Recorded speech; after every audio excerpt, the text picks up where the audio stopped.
Joining me is the political panel, Cameron Milner, former Chief of Staff to Labor leader Bill Shorten, now Director of GXO Strategies, and Michael Costa, former New South Wales Labor Treasurer. Cameron, how bad is this for Anthony Albanese? I should just repeat that he says he denies having rung Alan Joyce directly, but is silent on whether he or his staff rang anyone else. Well, it's about as bad as it can get, Andrew, as bad as it can get. I mean, this is a bonfire of the vanities for Albo. I mean, this has taken 4 days for him to come clean with a part answer, The simple thing is he should have turned it down anyway because he's the Minister for Qantas. The Minister for Qantas was taking freebies from the very airline he was regulating. That's why he breached the Ministerial Code of Conduct. That's also why the National Anti-Corruption Commission actually has to investigate this. If Albo had a shred of decency and had nothing to fear and nothing to hide, he'd self-refer. Because this is a complete scandal that a minister responsible for Qantas, which is hardly a popular airline out there, and Alan Joyce, hardly a popular CEO, was taking freebies from him while turning a blind eye to competition and turning a blind eye to all the terrible things that Qantas was doing to its workforce and everything else. No, this is a scandal, and only the NAC, the National Anti-Corruption Commission, can get to the bottom of this and get to the truth, Andrew. Michael, what do you make of it? Well, I think politically this is absolute dynamite. I think that you've got a Prime Minister that now is in trouble politically, and it will be less popular than his party if the way things are going. Look, the perception is going to be out there that Albo is more interested in perks than he is in policy. He definitely has to clear the air. That statement there doesn't clear the air. It basically leaves open whether somebody else contacted on his behalf, and he needs to clarify that. I don't have a problem with upgrades for work purposes. The problem here is the upgrades for private travel, and that's let's not avoid the issue. That's the real issue here. And there's a secondary issue to do with Qantas itself and its operations, and I think that's the purpose of the point of the whole book that has just been released. Qantas has been using an operation to peddle influence, and that needs to be dealt with. How many people are on the Chairman's Lounge list? They ought to declare it. It's a public company. If people are getting upgrades on seats that could have been sold, that's a shareholder matter. And remember, Qantas has just been fined $100 million for deceptive behaviour by the ACCC. So look, we've got an airline that's got problems, and we've got a Prime Minister that's got a perception problem. And I agree with Cameron. This needs to be looked at by the National Corruption Commission, not in relation to the upgrades itself, in relation to that Qatar decision. We still don't know what was the rationale for that decision. What was the public policy interest in banning Qatar Airlines? We know that it's increased the cost of travel. The Anti-Corruption Commission needs to have a look at it. Yeah, well, no, Cameron, you've both mentioned that the National Anti-Corruption Commission should be looking at it. The opposition has suggested that Albanese refer himself to that. But now we find out that the head of the commission is himself a member of the Qantas Chairman's Lounge, as is the CEO, as are 4 of the deputy commissioners. I mean, Peter Dutton says it doesn't matter, but what do you think? Can this commission of Qantas Chairman's Club members now investigate Albanese over his links to Qantas?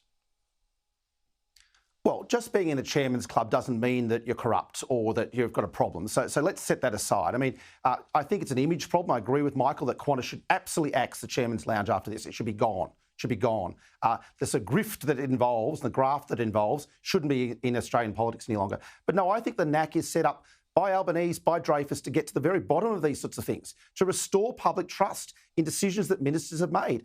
And Albo clearly made decisions by sins of omission and sins of commission. So things he set aside and put off for another day helped Qantas, and key decisions also helped Qantas directly. Yeah, while he was receiving, as Michael says, personal benefit, not for work, personal benefit to get first-class trips around the world. That's why we have a National Anti-Corruption Commission, and that's why Albanese should be witness number A for the NAC. Well, he denies, of course, I should put it for the record, that there is a connection between any deals he was, freebies he was given and decisions he made. But the point is that the people can ask these questions is exactly why he should have refused the gifts, because of the perception and the possibility. Absolutely, Andrew. Now, the inflation figures today, Michael, headline inflation has fallen to 2.8%. That's under the 3% limit of what inflation should be, but that's only because of the subsidies to power bills, especially the government's been paying out, and they're only temporary. The real inflation rate, the trim mean, is still 3.5%, too high to cut interest rates, although the Treasurer, of course, today was whooping it up. Here he is. Today's numbers show that we are on track for a soft landing in our economy. We are confident but not complacent about the substantial progress that we are making as a country. Inflation is back in the band. Michael Costa, they are coming down, so that is good. But what do you make of the figures and the chances of an interest rate cut before the election? Well, I don't think there'll be an interest rate cut before the February RBA board meeting. That's what's clear from today, because, you know, you can spin it all you like, but the bottom line is it's still outside. The trim mean is still outside the band. And we've also got a very buoyant labour market, and we saw those recent figures in the labour market showing that it's still very buoyant. I think you'll be very optimistic to think we're going to have one this year. The problem for the government is twofold. Firstly, if they get a rate cut after the February meeting, I still don't think that's going to be enough. It's likely to be a small rate cut, and while they can argue whatever they like, in terms of the hip pocket, it's not going to make much difference. And secondly, they've got a set of deficits coming in budgets going forward, and that will be taken into account by the Reserve Bank in terms of spending and demand in the economy. So I think they're in a difficult situation. I noticed that the Treasurer started talking about the soft landing rather than interest rate cuts. So he clearly doesn't expect one either. Cameron, can I just quickly finish with you? I know that you're a fan of Jim Chalmers. It is interesting that he was out there announcing good news, fronting the cameras. The Prime Minister, meanwhile, was in hiding. How long before Chalmers thinks that he'd be the better guy to run the government? Well, I think Chalmers is the better guy to run the government, and I've said that on your program. Look, the Labor caucus has got a huge problem with Albanese because it's all about Albo when it comes to Albo, not about the ALP. And we've got to get out there and actually fight cost of living. And Jim Chalmers was doing that today while Albo was in witness protection. Yeah, and when do you think he's going to decide he should take over?